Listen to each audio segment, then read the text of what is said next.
c'est un concept le fun. C'est un concept de on vend un produit qu'on a donné une valeur ajoutée, puis les clients qui viennent ici sortent avec le sourire, tout le monde est heureux, les gens aussi ils ont appris des choses, donc ça vient nous rejoindre dans tout ce concept-là. Les avantages de l'apiculture urbaine sont à différents niveaux. Au niveau environnemental, c'est qu'on garde la biodiversité, c'est-à-dire que les abeilles, lorsqu'elles pollinisent les fleurs, par exemple, permettent à celles-ci de produire des graines et de se reproduire. Ça, c'est un.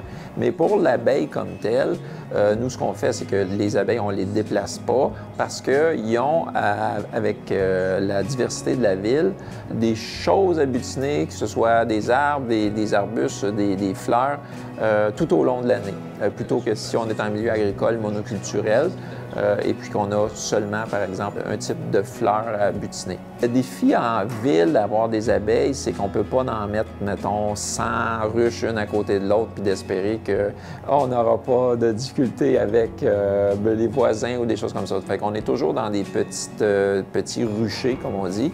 Nous, par exemple, en ville, on a des ruchers de 4 ruches, 4 colonies à la fois. Donc par terrain.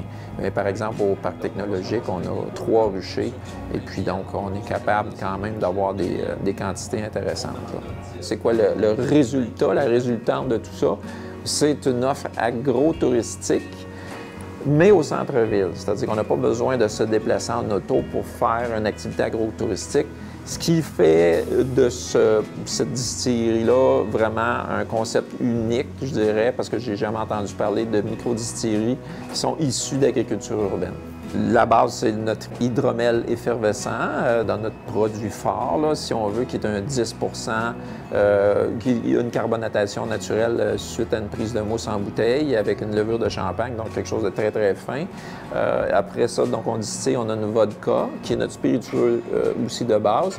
Avec cette vodka-là, on fait une eau de vie de framboise, qui est un spiritueux comme un peu de dessert, si on veut, mais qui n'est pas sucré là, pour autant, qui est vraiment une eau de vie à 43 On a notre gin, puis on a en barrique de chêne qui s'en vient très, très bientôt, une eau de vie de miel caramélisé, que certains appellent happy rum, que moi j'appelais rhum miel, donc il y a comme une petite connotation de rhum, mais que c'est pas fabriqué à partir de canne à sucre, donc il n'y a pas du rhum, mais qui va être vraiment, vraiment particulier, là, vraiment intéressant là, comme produit.